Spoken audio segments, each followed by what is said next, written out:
Good morning ma'am. Ngasi intro tawag nangdre adum like khoramaga prap chele bako. Ngasi se yumda BISWAKARMA puja laiye ai husband na pung manga dai phone tawre bako. Loser loina haji lochal loina leiramo ai lawba lai hana ko dumana khoi prap koglu dumme angang sulu jabire aduga inaw bi ai masu imphal dagi lakpadai ma se koiba chatpa haido amto phangjadre bako adudona ngasi se BISWAKARMA puja lai khoramurasi aina masu pubire bako. Ado ma'am BISWAKARMA puja से यामना चावना दी तवरय बको ममांगे दुगदी यामना चावना मूर्ति का याम चावना लेना याम फजना चावना तवखरे अदो हंदकती मूर्ति मचा म लेरगा को लागे कायदनबा दुम खिची करफु अनि हौरगा अदुम लोइसलने बको मरमदी BISWAKARMA puja लरगा हयंग हंचित नुमि हंचित से सिगै सिगं कमो खoi tarpon अमुक तौने बको अदुदोगी मैम BISWAKARMA puja दि याम चावना तवरय बको आई हस्बैंड सु लौबा लाए मागी ट्रक सिगा अदुम चत्रो बने ngasi अदो मागी गाड़ी की लई परेंग अदुगा हैरो कैका लई दोइने बा हुजिक को लंबी दगी गाड़ी दुकान का हंगम दोइरा हंगम होइदोइरा खंगदे angang sidi yam harauri ngasi koi bu chatore na gari bu tongani ai ma harau loir mani ra ka sai em se kai du se ya thi no ni yo ayo ko ma ko mo ba men lai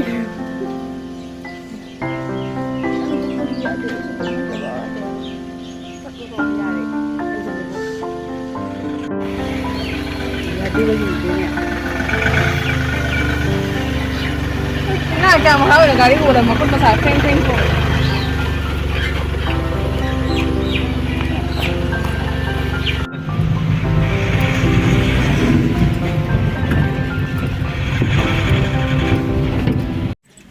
Objek se dukan ka mau hang na drive ko sigi dukan macha se les ka packet uri se asi tani wa hang se ko atai di loina thinge ba gari bo he chen dri myam yengo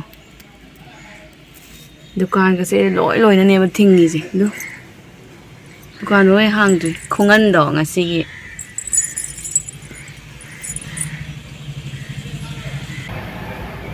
myam daw ya ba hai ga dukan di loina thinge ba ko ado haira gi dukan ne haira gi dukan am khang ame ba ngasi se BISWAKARMA puja ni na haidi haira di mina dum lai droba adogi dukan do ngan na hang ba ya ne ba ko khoi daw si yare ai husband do kum ge ba ko ma do je haira lai ba gi ne khoi siga mak ngai ni phamaga macani mama de ngo macani mama de ngo ni nusiba mama gi nusiba macha ngo ni mama gi tung nusiba macha kanana hui mama gi tung da kanana hui mama gi tung nusiba macha kanana hui mama gi tung da kanana hui tung lau be khoi lai joi khoi ma jali ba papa na lau ba lai ro nangonda macha tu lai joi khoi man gi haina lau ba lai ro papa lau ba lak pra nga dang tat nang nok de adina kana kiss story ni ma ja siga nangi ni nangi ni pink color wow jodra pink color wow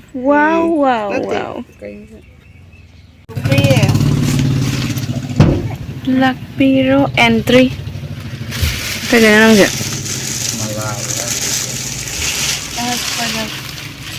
Yola na homnya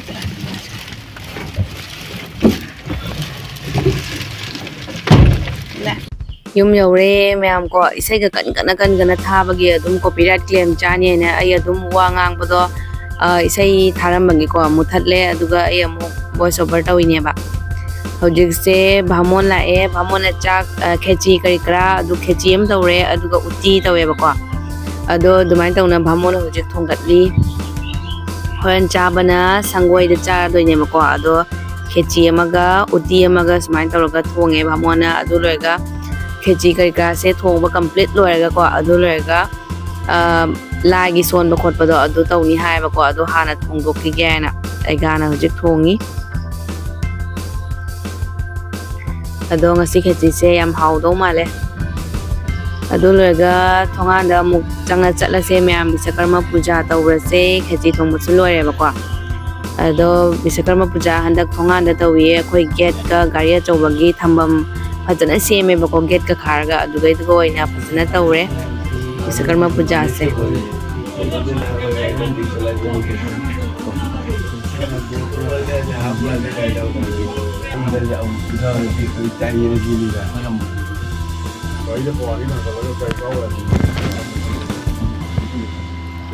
Kepala Pak Lau kelas mana lu gini Pak? Kelas mana tu? Kelas mana lu?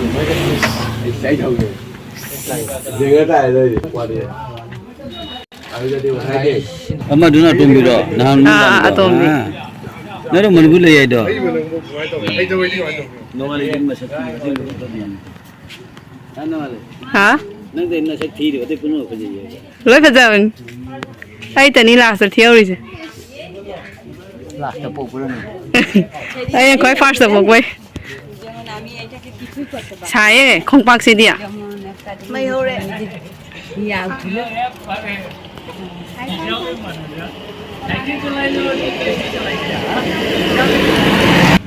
Ai puja ka tau la.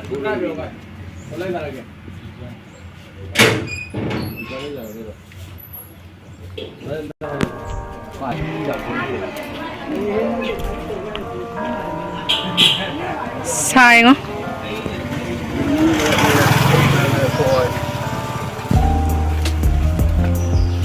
Ini kai. Jadi kena baik kau boleh. idri aba Oh, dai ko la jara ni. Tahu ya. Ja ba ja na. idri na thinga ma do Kan sini hai. Aina lo dari wajah. Oh ye.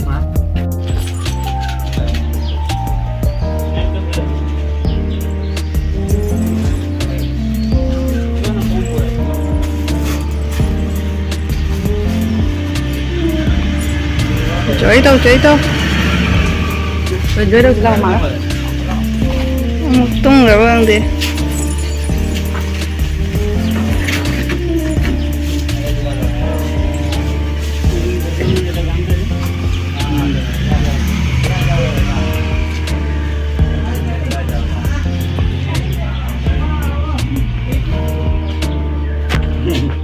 Nâng trả cái thùng.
sindur namiro.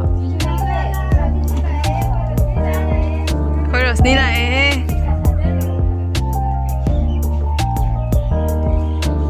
Tăng bạc là một mai đi.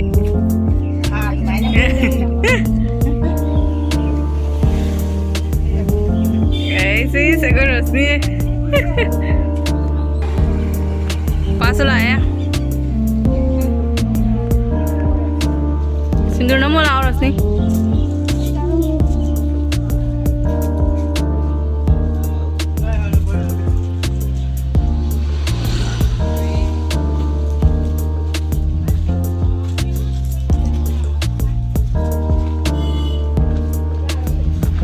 Ma'am I blog से स्वाइस गलो चलगे हौजिकती मी पोंग लाक्तबगी को अखोय मसेन त like खरमबगी ने बको खरा video नंबंग मिसे अदो ngahak lerdi mi ma'am थिंखलानी अदुगा चाबा थकबगी अदुम सिन लांगबगी ma'am थबक तोरिङे ma'am video नंबगी मतम लेरोय बको अदो आई मोबाइल से जो बैटरी यावसलक्त्रबा अदुगिने मैम आई स्वाइस गलो चलगे ngasi ब्लॉग से अदो लाइक खरम खोलम बलोरेदी हाइदि संगोयदा दुम अखोय केची के कादो मी पोंग लाक खतबदो ये खोलगा दुम पिजे पिथकी थबक से दुम कंद्रो बने बको अदुना मैम आई की ब्लॉग से आई स्वाइस गा अयु की लाइक खरम बलोरगा को अदुम स्वाइस गलो चलगे मैम ngasi di kainer से